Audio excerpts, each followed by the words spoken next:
Hey guys, sorry about that. I got cut off. My phone rang. So, anyways, I was saying, like, you should feel happy for that person that got something that they really thought was going to enhance their life or their beauty, because you want people to feel good, right?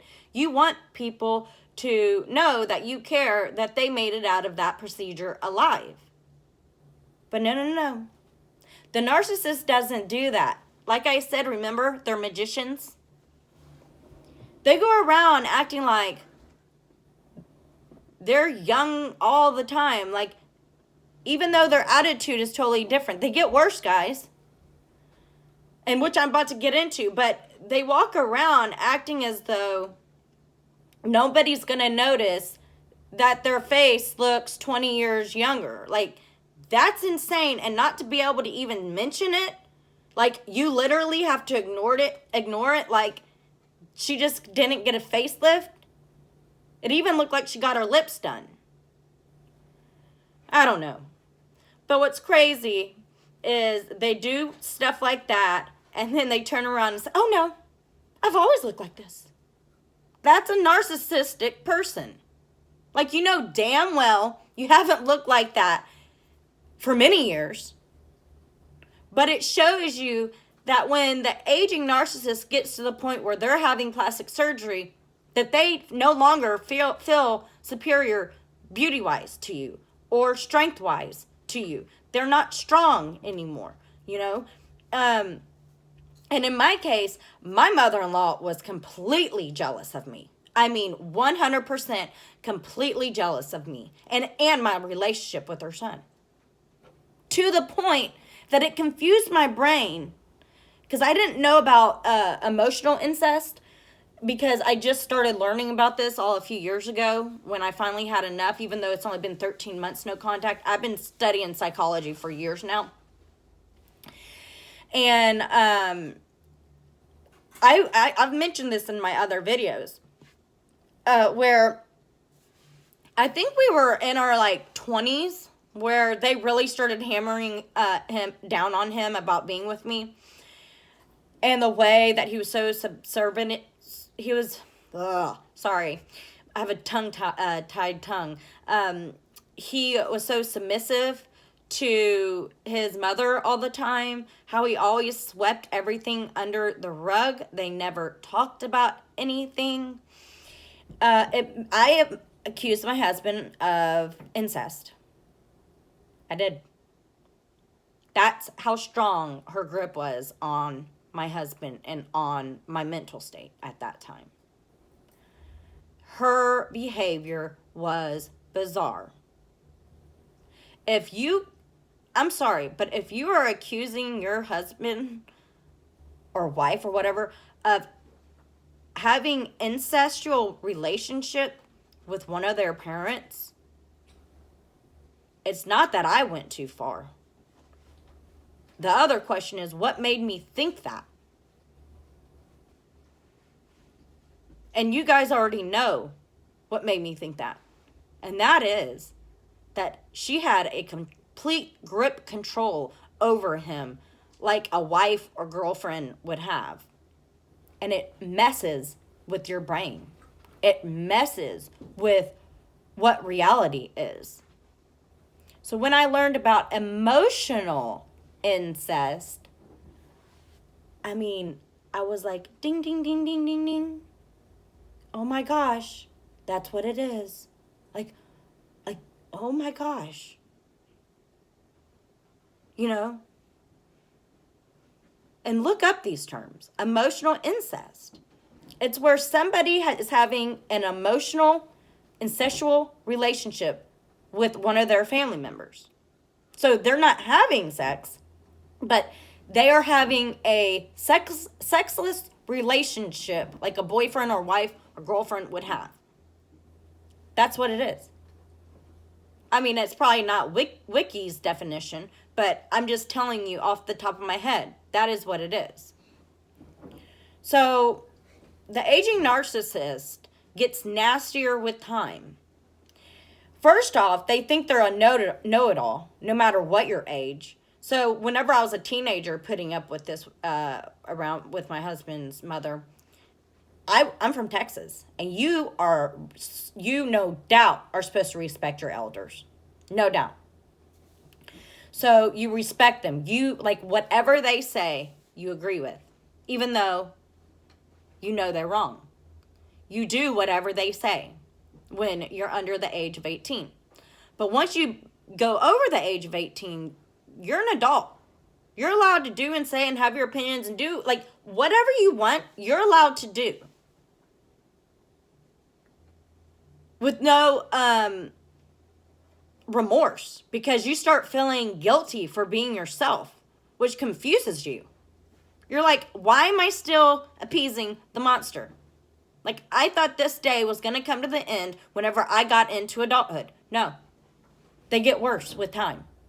And especially when you start having children and you have a family.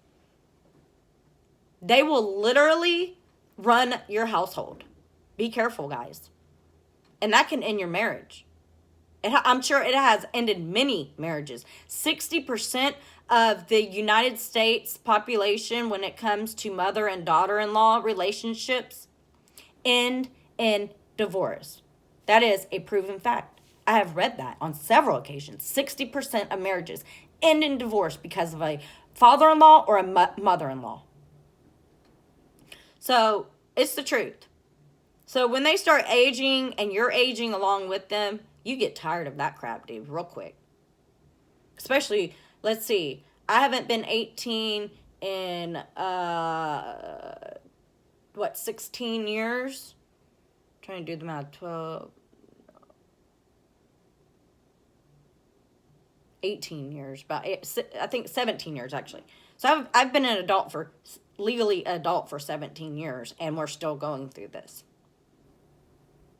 We're still having to answer to his parents. That's unhealthy, guys. And when they start aging and you're aging and you see they are relentless and they do not quit the game. Remember, narcissists win everything. They are winners, especially in their head. If they don't win at something, it causes them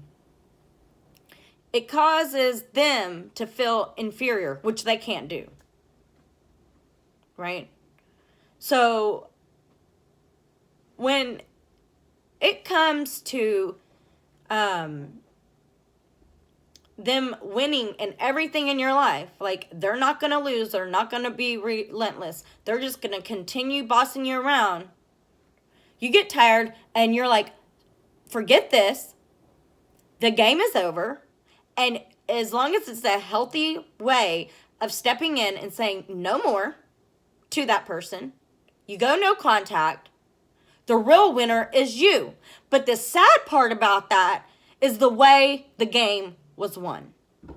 That's the sad part. So when it comes to the point that you no longer have contact with your partner's parents or your parents, the narcissist is no longer the winner, and it really damages them. It's like the number two thing that they're fearful of. One is being alone. Two, it's not winning. So you cause a narcissistic injury when you do that. And when you do that, you better hold on tight, honey, because your world is about to be flipped upside down by these people. They will do everything to ruin you. Everything. They lie about you continuously. They have this thing of cognitive dissonance, right? Where you hear what they say, you can read it in a letter, you know for a fact they said it or did it. You go and confront the narcissist. This is what they do. I didn't say that. I didn't do that. And quickly they'll change the subject. Knowing damn well they did. Knowing damn well they said and did those things. You have proof of it. You could have you could have recorded them. You could have police cams, and you got the video from a police officer. They'd still deny it. They would still deny their actions. They never take responsibility for their actions, and they always blame you. And when it comes to an aging narcissist, all that does is fester up and get worse and worse to the point where you explode. And then when they get the narcissistic injury, I am telling you, it's going to be hell. But the best thing you can do is stay silent. You say nothing at all. You continue to be the good person you are. You live your best life is the number one thing you need to do, is live your best life. That is going to torture the narcissist. When they're doing and acting certain ways, and they're talking about you and gossiping about you and spreading lies and rumors about you, the number one thing you can do is stay quiet and live your best life. Look up cognitive dissonance. It's exactly that. It's them denying past behaviors or rumors or lies that they have spread about you. They completely deny it.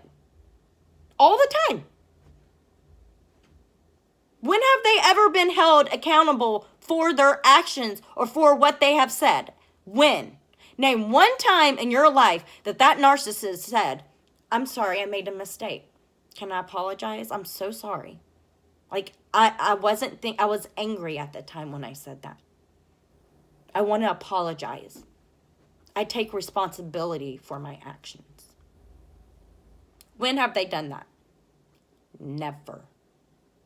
The day a narcissist takes accountability for their actions, the world is going to implode.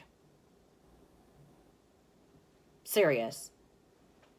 So, anyway, sorry about the phone ringing and all that, but that's kind of my perspective on aging narcissists, is that they just get worse with time. They don't get better. And you always grow more resentful and hurt, and you just start hating the narcissist to the point that you go no contact. And in that case, unfortunately, they lost and you've won. Unfortunately. And it's a horrible way to win something, because you're not winning really anything nice. I mean, yeah, you get your life back. You find yourself. You get to do and say whatever you want to do and say. You get to raise your family any way you want to. You can be yourself for once.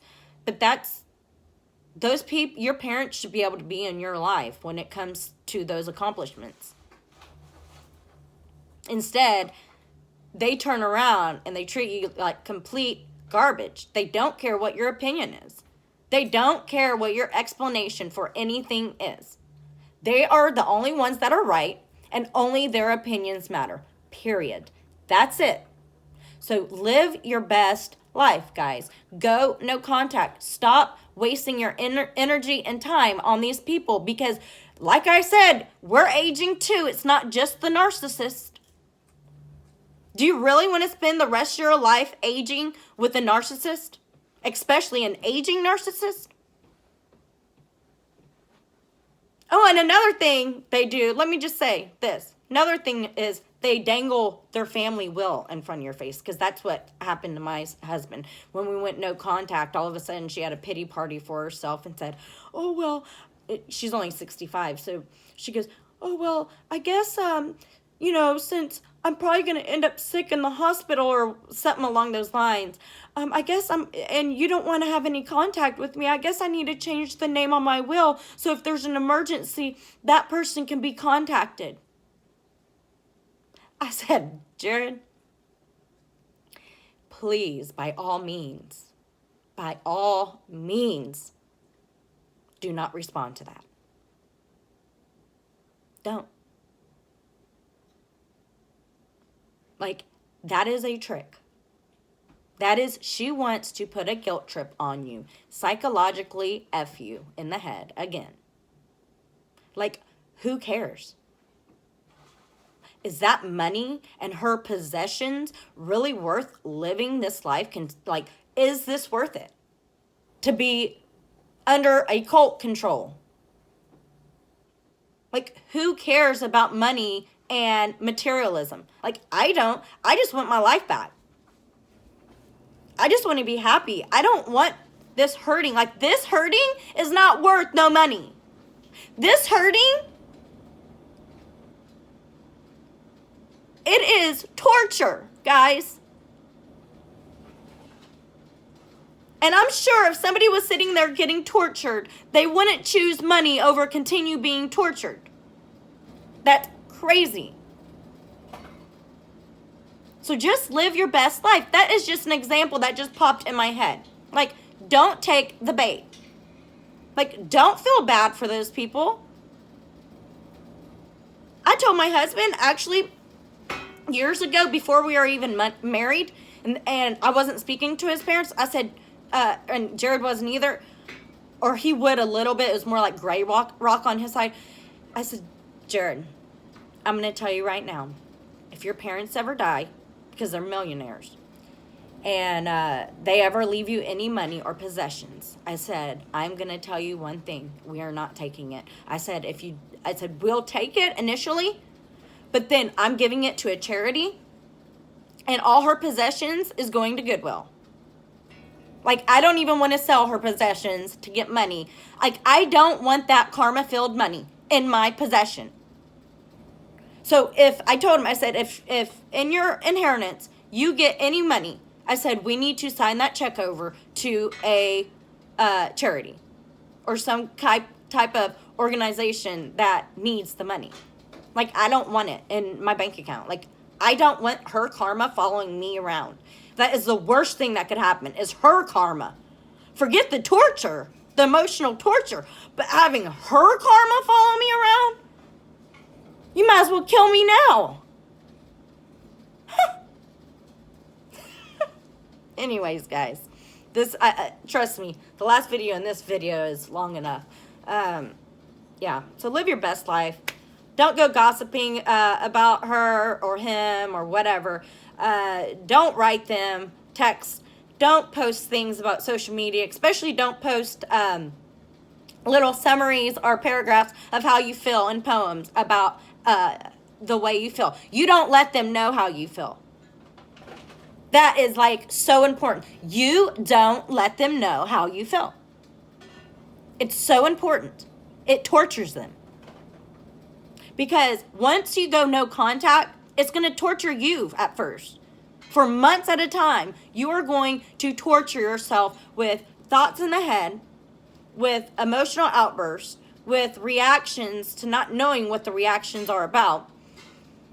Because you're going no contact and you're thinking about all the horrible things these people have done. And especially when you find channels like mine and Luminous Star and Narc Survivor and Angie Atkinson and Peace and Harmony, when you start finding these people, it sinks in of how much you are an abused person. How much you are of a people-pleasing, narcissistic pleaser.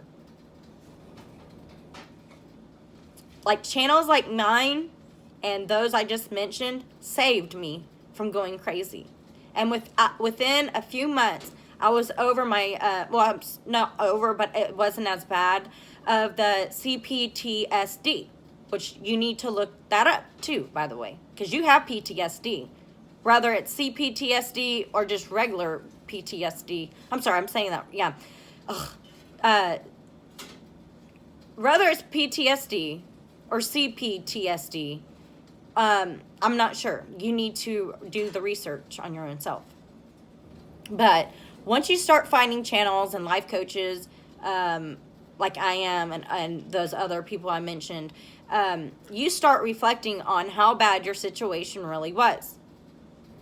You start to reflect, and you're looking outside of the box for once, because you found people like me and other people that have went through the abuse, and you start saying, oh my God, I'm not alone. Oh my God, there's actual personality of narcissistic personality disorder. Like, this is true. Like, I knew something was wrong with that person. Like, I knew it. So that's what starts happening, is you start to realize of how abused you truly are, and how much neglect those people have done to you, and how much your opinion has never mattered, and how much your feelings, your emotions never mattered to that person, but yet theirs do.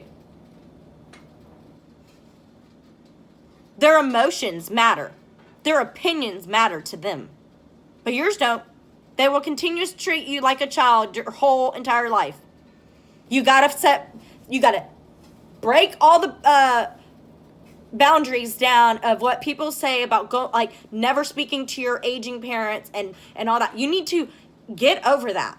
Like, who cares if they are in a nursing home? Who cares if they are now doing their grocery shopping by themselves? Who cares if they are disabled? Who cares? That's their karma. Like, they brought that onto themselves.